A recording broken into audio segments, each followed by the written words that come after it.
Put our hands together and welcome to the stage Nick Gifford.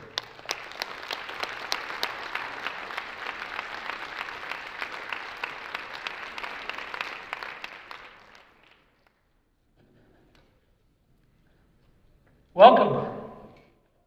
That was loud. Excited to have you all here. The rush of the morning. Close your eyes for just a second. Everybody close them. Deep breath in through your nose, out through your mouth. My goal is to have you here and present. Open your eyes. In just a few moments after me, you're going to hear from Diljit. I am so excited to hear from her. And she was like, I feel like my message is so different from what everybody else is saying. And I'm grateful for Dave's introduction to what this event is, because it's not just financial help, it's emotional, it's spiritual, it's all of the things that surround your life, your family, and your friends that create wealth in your life. I hope everybody's had an opportunity to read their shirt. Theodore Roosevelt gave this poem and talked about the man in the arena. So I get to set the stage today. If there's one thing that you can take away from today, it's this.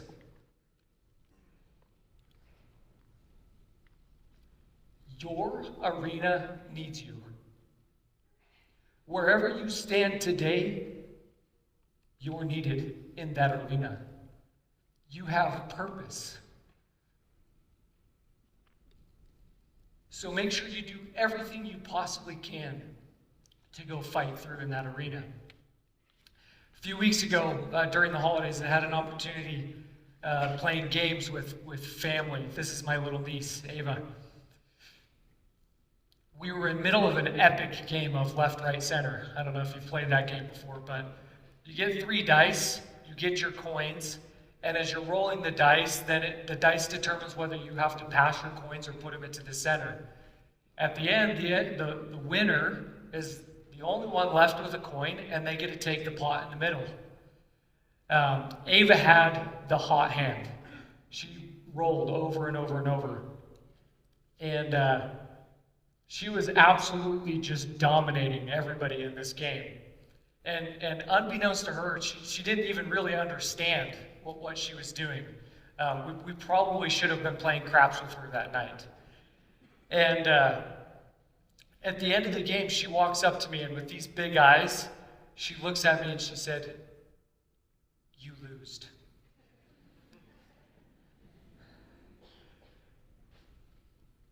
And I looked back to her and I thought, I wasn't even playing the game.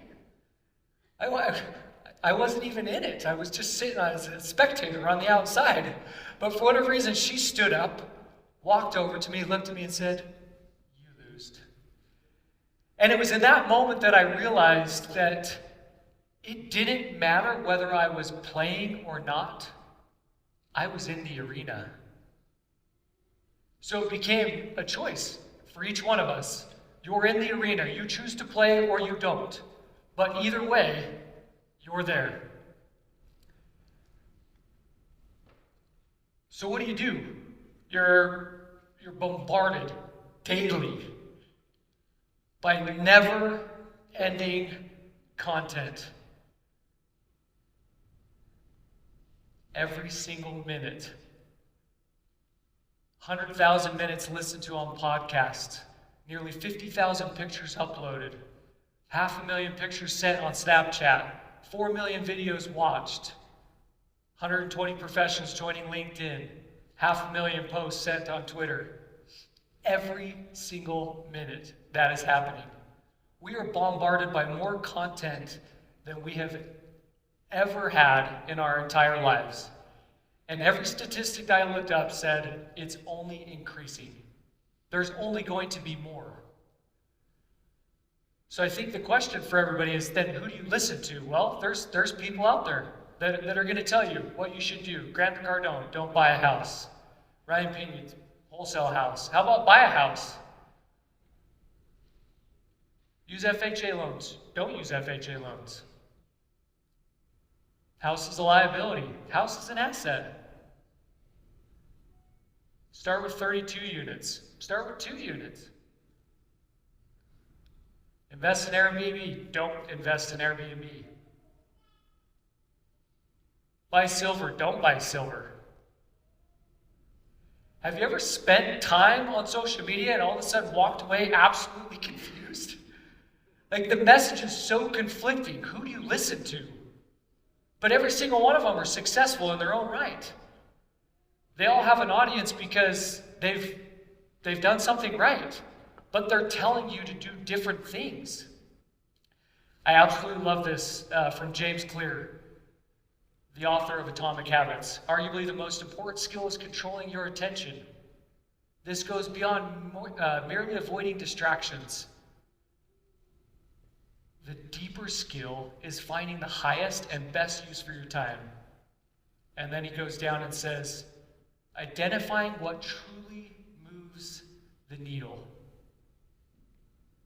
Your attention is what all of those people are trying to get, is your attention.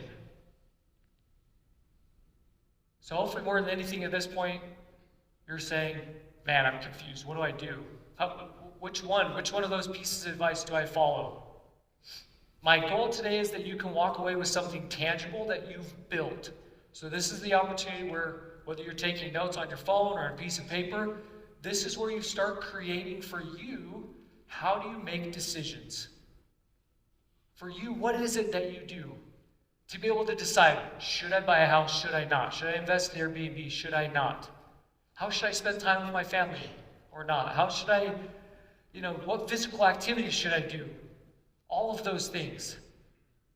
You have to have a way that you make decisions. Otherwise, you get drowned in all the distractions of the hundreds of millions of pieces of content that come out every single day. So I'm going to share with you my 3 pillars of decision making. And my hope for you is that you can take from it and then build with it. I'm going to start asking questions and creating hopefully some thought in your own mind of how you're going to go make these decisions. Here's my 3.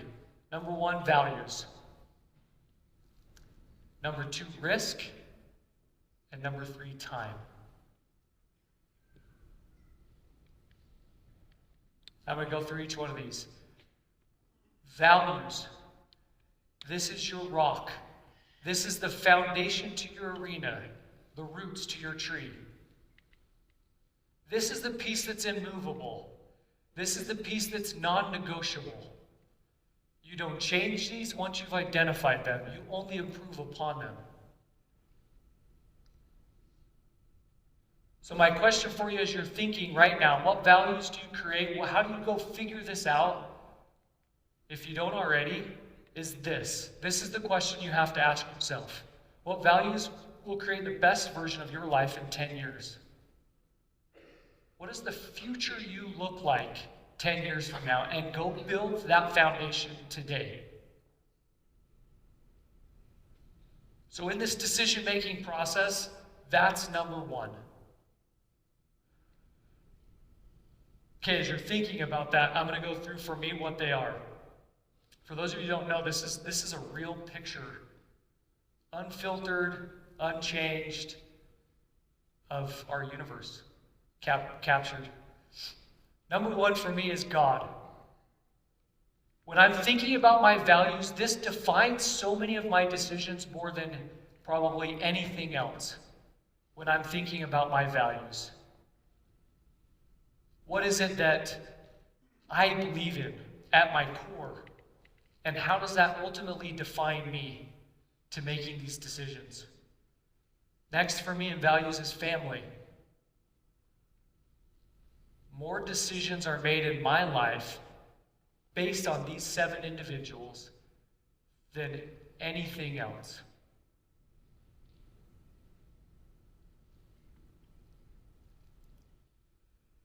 My ethos. Ethos is a Greek word for character. How do I want to be viewed? And what do I want my character to be? When somebody goes and they say, hey, Nick Gifford, he's this guy, that's my character, my ethics, how I do business, how I do life, how I do family, how I do friends.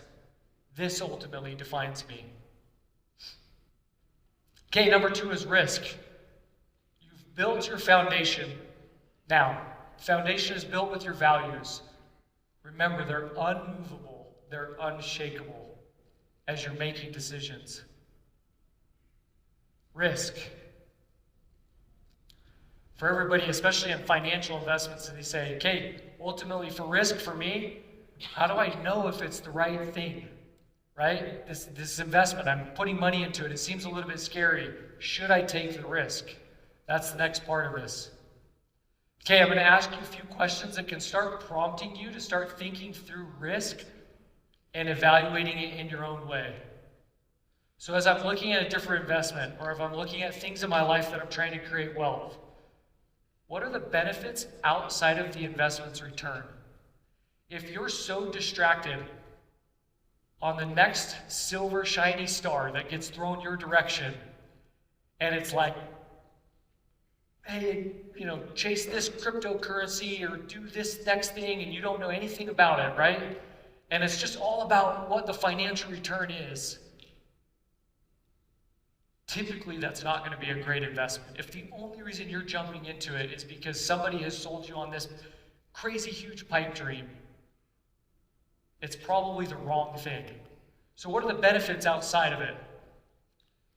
For many people, you like investing in Airbnbs. Why? Because it's experiential investing. I get an opportunity to invest in something, get a return, but at the same time, I can also go experience it a few times a year through an Airbnb. Other benefits that exist: tax mitigation. How can this particular investment help me through tax mitigation? Are there active and passive write-offs, depreciation, things like that can help outside of the return that's going to come? Also, a part of risk. What am I trading for this decision? The ands don't exist forever, and here's what I mean by that. On a very basic level within your budget, you say, I need to pay my rent or mortgage this month, and then I need to pay my gas, and then I need to pay for groceries, and then I need to buy diapers, and then I would like to take my significant other out on a date, and then, and eventually the ands end because there isn't enough money. Consumers hit an all-time high on debt on credit cards. We just broke $1 trillion in credit card debt. People are spending more money than they have, and it's a massive problem. When you get to the and, that you don't have any more money, don't say and again. Your credit card isn't an and. Don't just swipe it. Okay? So if I'm investing, speaking specifically about investing money, and I say, okay, I have a little bit of extra money this month, I'm going to go invest it. What am I giving up when I do that? There is an and that I'm giving up. Maybe I'm choosing one less date that month. Maybe I'm choosing one less party with the friends. Whatever it may be, I'm giving up something. What is it that I'm giving up? Now think of your time and your emotion. There's only so much emotion that you can give. Right? So when I'm completely taxed, and then I arrive home,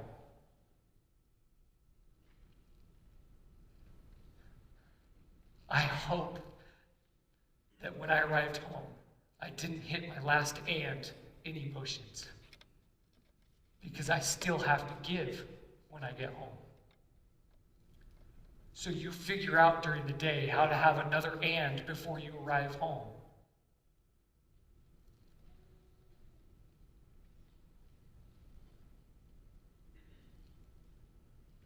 Can I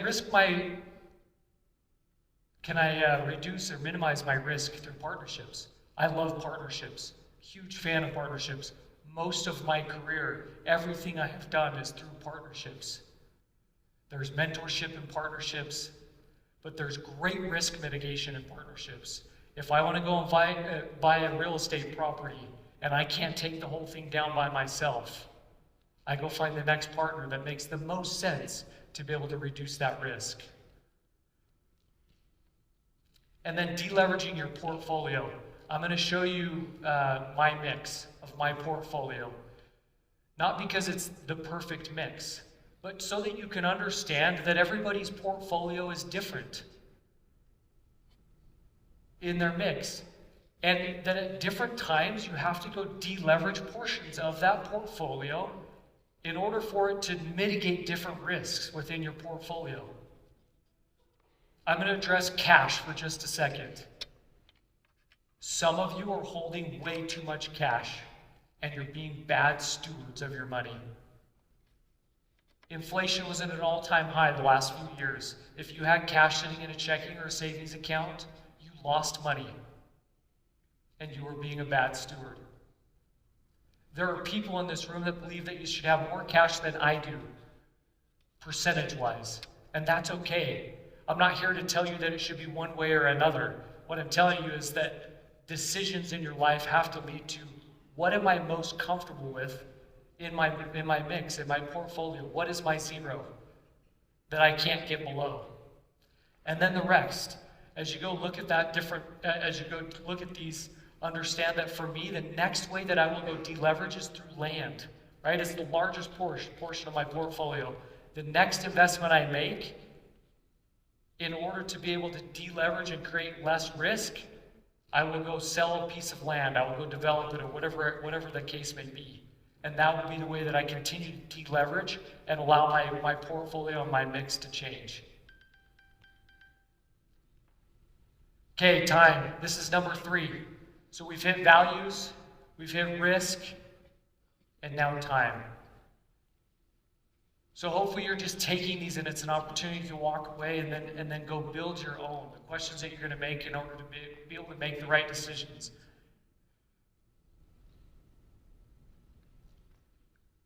There's only so much time in the day. Time in the market versus timing the market. Time in the market versus timing the market. I talk to people all the time that say it's a wrong time to invest in real estate because interests are all-time high and I just can't do it. Well, I had a group of friends in 2016 that I was trying to talk into buying an Airbnb, and they said the exact same thing. And every single one of them were kicking themselves that they didn't go in on it in 2016 because it was the wrong time. Housing prices were at an all-time high in 2016. Well, little did they know what it would look like today. The S&P 500 index, this is since 1959. It's averaged 9 to 10% over this course of time. If you take a snapshot in, say, 2003, it just had fallen off from the dot-com bubble. If you're only looking at that moment in time, all of a sudden you start thinking, no, this is the wrong time to invest. And then it climbs out of it. Then it drops off again in 2008. Then it climbs out of it. It drops off for a second in 2020. But you have to understand that it's just about time in the market. Sometimes you're going to buy a little higher, and sometimes you're going to buy a little bit lower, but that's okay. It's all part of your mix, all part of your portfolio. Almost on the same path is the real estate market, the average price of homes. So I'm going to tell you a little story. I'm going to give you a 20-year journey of $5,000 that I had in 2003. I had an extra $5,000 in 2003, and I invested that money with a brother who was flipping houses. And then 2008 hit. And man, my money was growing, right? That $5,000, it wasn't much. It didn't mean much to him. He and I were going to auctions every single day. We were going and walking in with cashier's checks and buying homes and walking into them sight unseen and hoping that they weren't super dirty. And then we'd go clean them up and flip them and move on to the next house, and it was an absolute blast. And then everything exploded for us in 2008. And we were left with this home. Just to the other side of this home was a vacant lot. He and I went and knocked on this door. It wasn't an auction, home we had bought in an auction. It was a home that we had purchased merely by knocking on the door because the lot next to it was empty. In 2007, we finished building a home on the lot next door and sold it just before the market crashed. Unfortunate for this home, by the time we got into it, we walked into it and there was a person living in it at the time, and his toilet was literally visible from the front door, and there was a tarp that was hanging in front of him. This house was an absolute mess.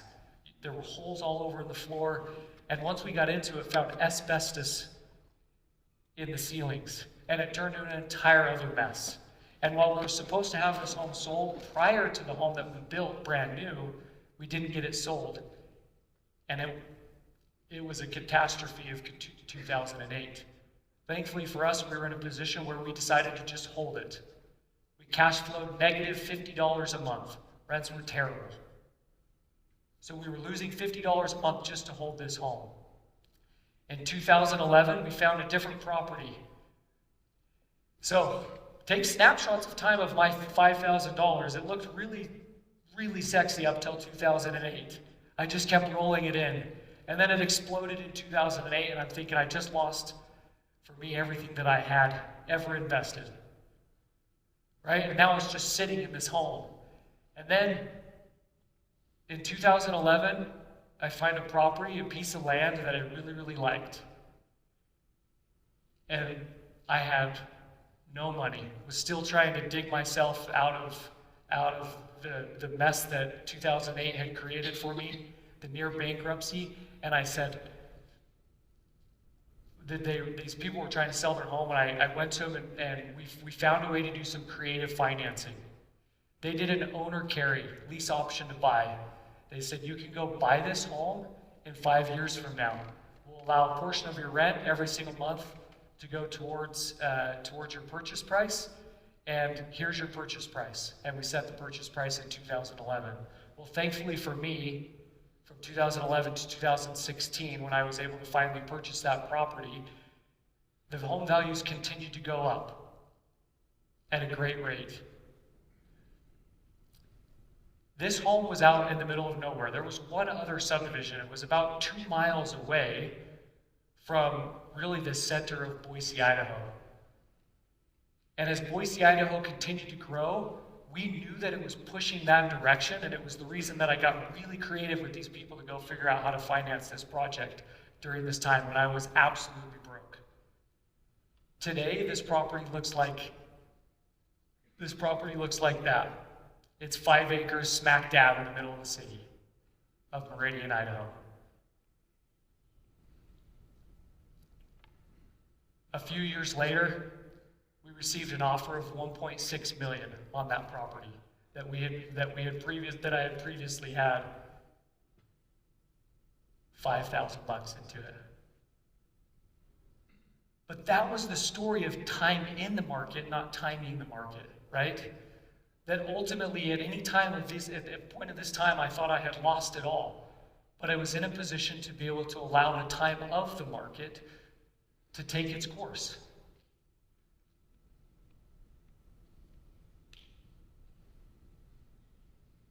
Also part of timing, just understanding the investment, right? The past, the present, the future. Understanding whether it's a particular stock or a real estate investment or whatever it may be, you got to understand each piece of that. And then what's the history of your partners? If you're going to have partners in that particular investment, what's the history of those people? Are they believable? Ray Dalio says, these people are most believable when they've repeatedly and successfully accomplished the thing in question. Have they accomplished it over and over and over and over again? And then can they explain the cause and effect of that particular thing? Partners can be extremely valuable in business ventures, private equity, real estate, whatever it may be, but make sure they're believable people before you get in partnerships with them.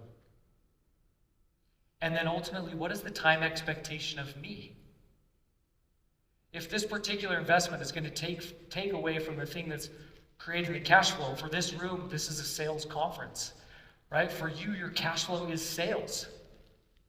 If you have an investment that's going to go take a tremendous amount of time away from your ability to go generate your income from sales, it may not be the right investment. Because of the amount of time that it's going to pull you away, you can't allow it to go ultimately affect the thing that's bringing in the cash that's allowing you to be able to go make the investments. You got to go find ways to be able to invest your money and invest less time, not more. Final story. My grandma Pixton lived with my parents for about the last 15 years of her life. They took care of her. Upstairs in their home, my parents had a room, and then there was a bathroom, and then 2 other rooms. And those 2 other rooms, one of them was my grandma's room, and the next one was what she called her sitting room. My grandma lived to 99 and a few short months from 100. She had a tremendous life, and she was absolutely relentless with her morning routine. This is her at 99 years old, waking up and putting on her lipstick. After she had already made her bed, as you can see, after she had already gotten dressed, gotten herself ready, she leaves this room and walks into the next room, pulls her legs up onto a bike, and she rode that bike every single morning. After riding the bike, she'd walk out, she'd pull down a chair, she'd sit down on the chair, and she'd ride a motorized chair down the stairs. She'd get to the bottom of the stairs, she'd walk over to her seat. She'd sit down and she'd start knitting something, and inevitably she would fall asleep. This routine started early in the morning. One particular morning, my mom walked in the room after she had caught her knitting and nodding off. And my mom looked at her and said, "Why don't you just stay in bed a little bit longer?" She's 99 years old. She's lived a tremendous life. My grandma looked at her and she said, "People die in bed." Remember that. This is your arena. You have to wake up. You have to get moving. People die in bed. The universe is calling out to you to go do good. Go do good with the money that you make. Go do good with the time that you have. Go do everything you can today to go figure out how you're going to make decisions. Eliminate 99.9% of the distractions that exist. Stop listening to all the voices. Find the few that you want to listen to. Go eliminate all the others. Because people die in bed. Thank you.